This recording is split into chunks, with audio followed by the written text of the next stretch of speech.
Hello everybody, today I am sharing with you my progress on a project that I'm doing following along with Catherine from K3N Cloth Tales. She is doing a stitch book this year, 52 weeks of the year she's doing something different. I'm not completely up to date, but I want to share with you the beginnings of what I've done because I'm a little bit behind, but that's okay. There's plenty of time to do this.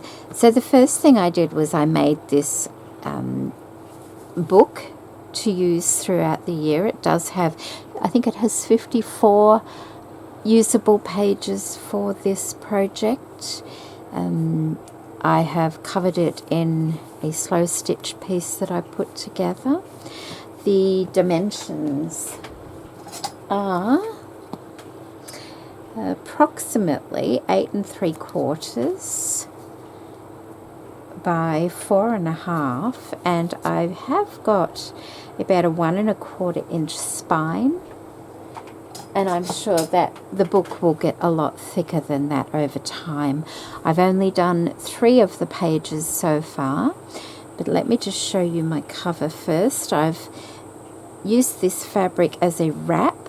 What I intend to do as time goes by is just do some borrow stitching, running stitching all the way along as I get time to do that. But I have put a machine stitched line all around it just to stop it fraying away, because it does get used quite a lot. I've edged that edge in blanket stitch, and I probably will do the top and bottom edge in blanket stitch as well. I just haven't completely finished it. So I'm very happy with the way it's turned out. I have started adding a little bit of running stitch on the inside too. It doesn't come through to that size.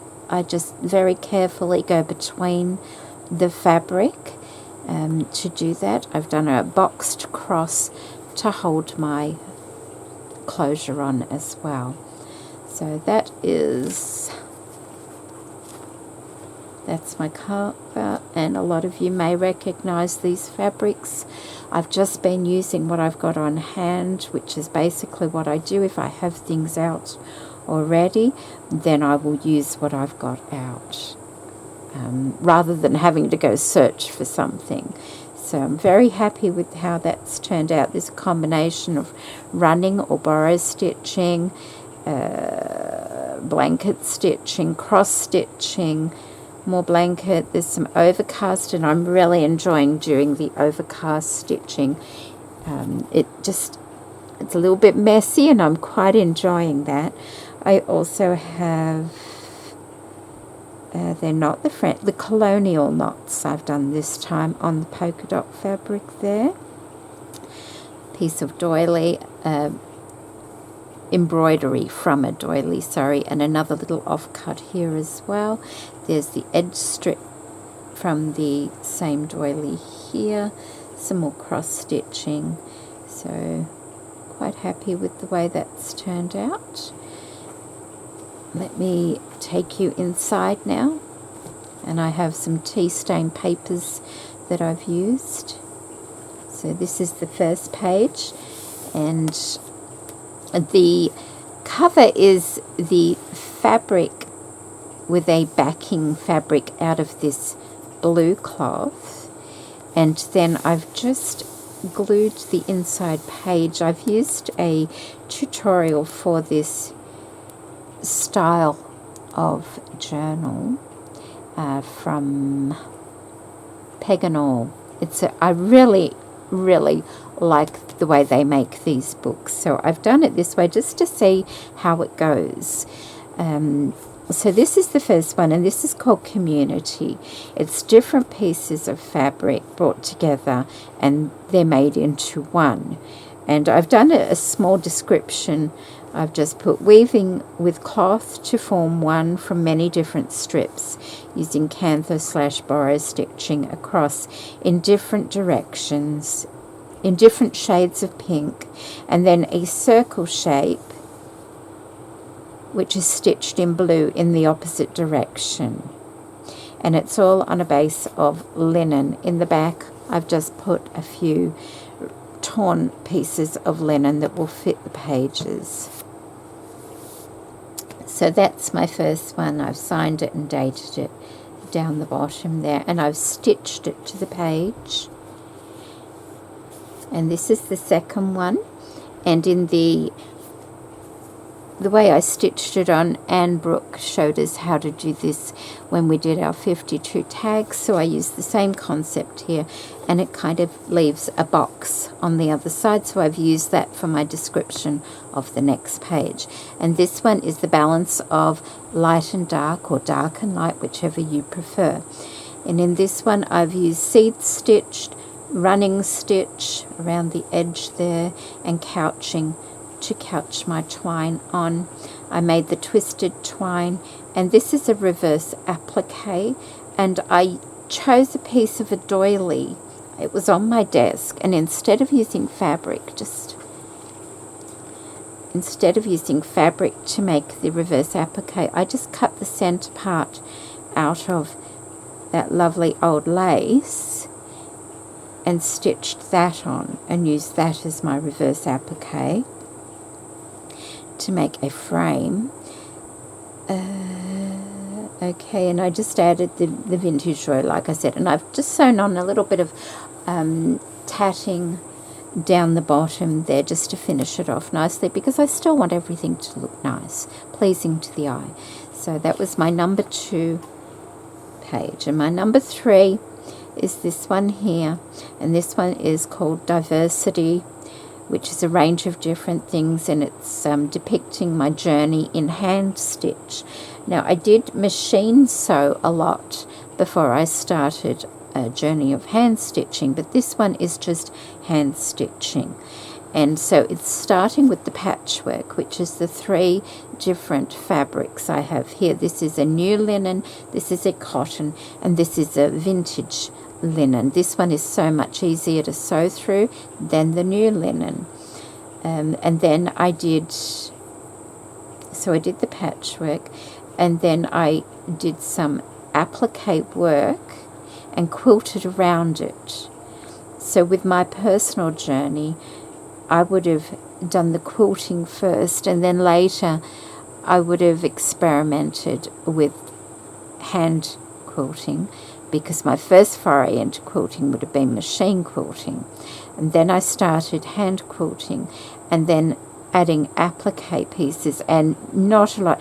In fact, I've never finished a quilt with applique on it. And when I was making this, I remembered when I was expecting my youngest son, and he's just turned 18 about a week ago. Oh my goodness. When I was expecting him, I started a quilt. I never finished it. It's in the top of my wardrobe. I have never looked at it since then, and I'm quite tempted to take it down and have a look, so I might do that at the end of this video. And even at that stage, I was not doing embroidery work on quilts, and I only made a couple. You know, I'm not experienced with quilting or anything like that, but I've always enjoyed a bit of hand embroidery. But once again, not a lot. Once he came along, I had 5 young children to look after, so anything like this was out of the question for me. So this is just something I've picked up again later in the last few years. So I have started with my patchwork, then the quilting, then some needle turn applique, and then embroidery.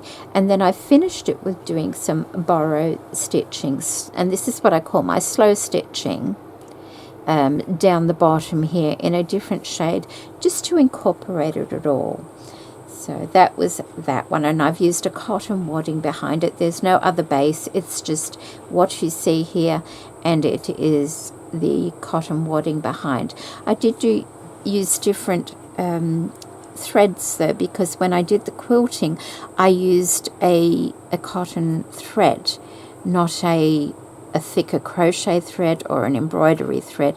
It was just what you would normally hand quilt with, so it's much finer than these ones around here. And I've used a split stitch for the stem, and then just some straight stitches on the leaf there as well. So that's got a little box for the next one I do. What is the next one I do?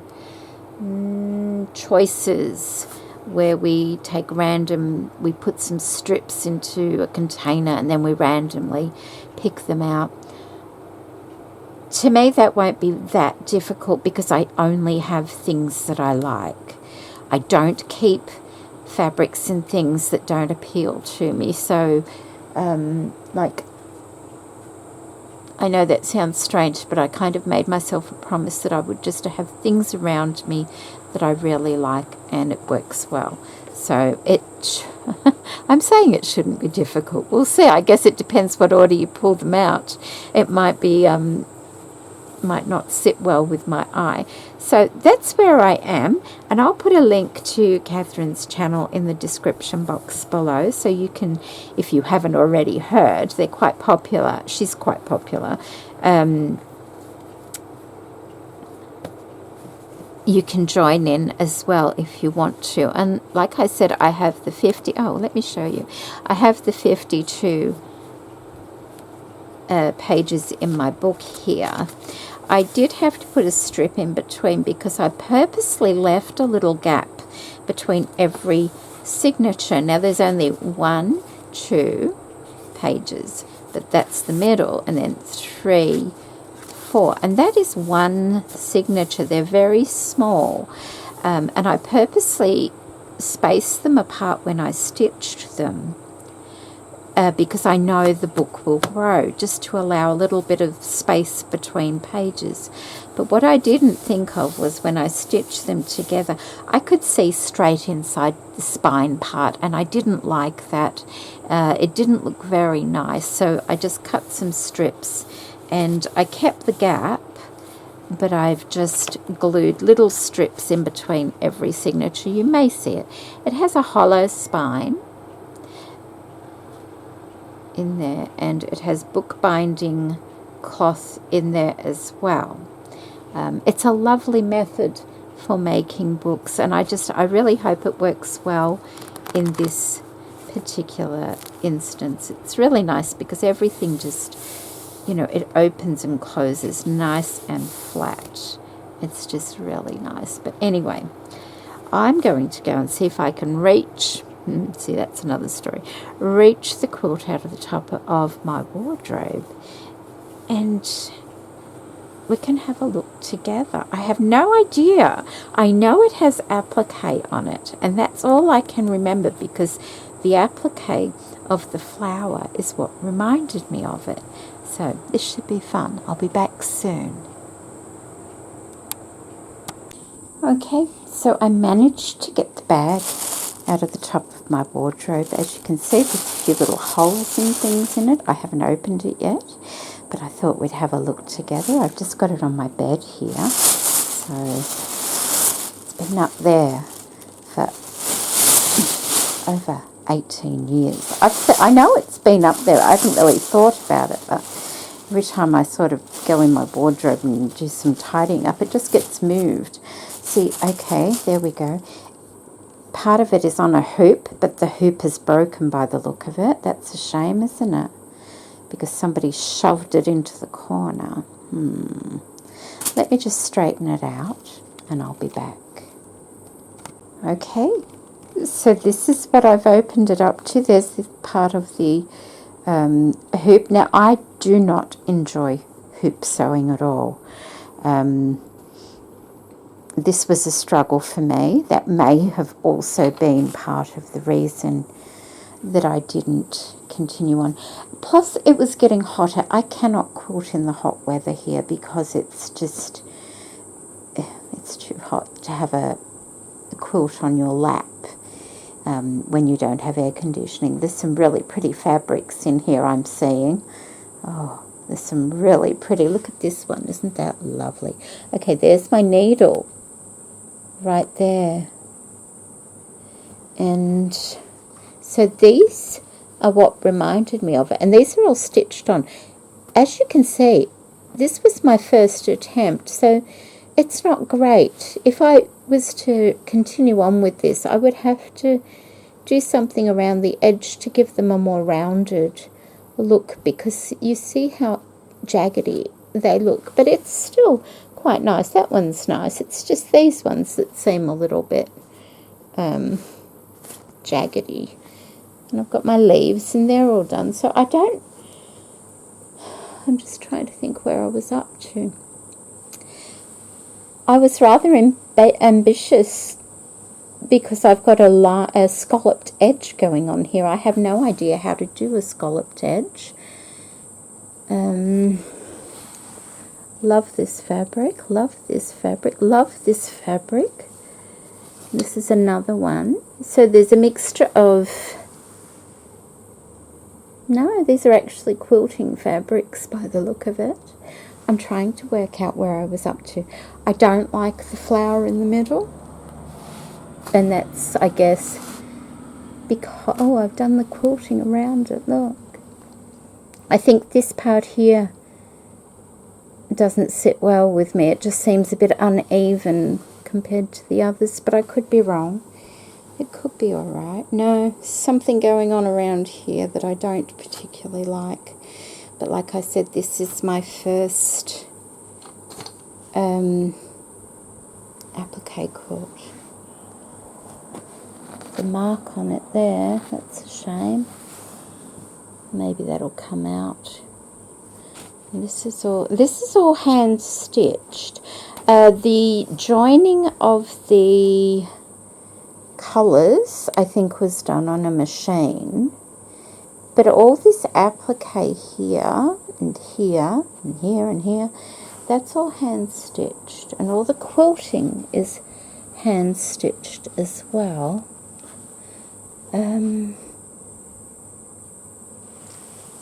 I must be up to the quilting stage then, because there's no more applique pieces on here that are pinned or anything, from what I can see. And it's been basted, as you can see. So there's the centre part. You can sort of see the stitching around it. I guess I would know where I'm up to by looking at the back of it. Yeah. Tiny stitches. I don't know if I could do them that small anymore. No. I really don't know where I'm up to. One day, maybe when the weather cools down a bit, I can revisit it and maybe do something here. Like I could put another layer over it just so it sits a little bit better. Because I've done all the quilting around it, I can't really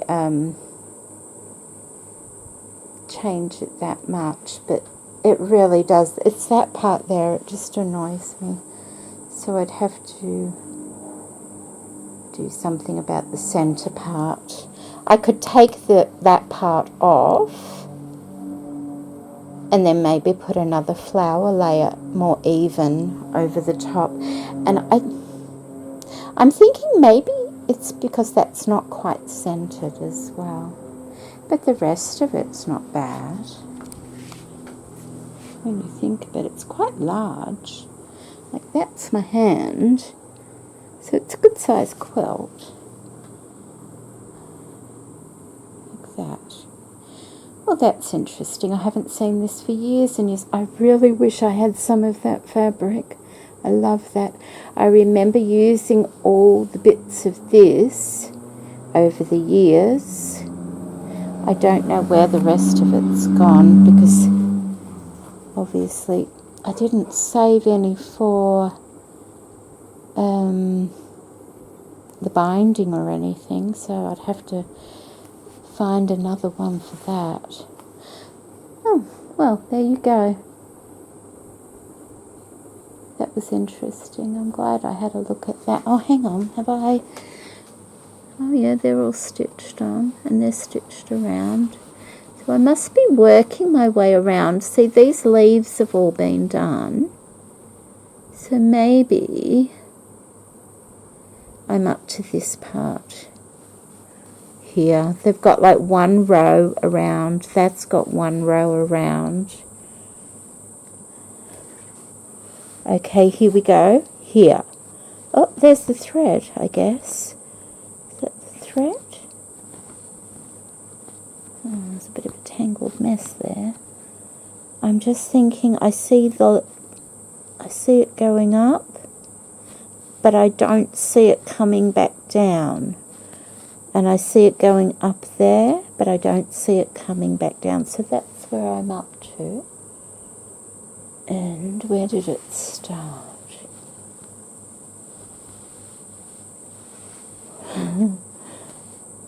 Some strange spot.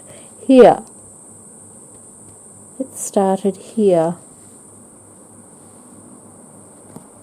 So I've done from there to about over here on that line. So I'm obviously working my way out.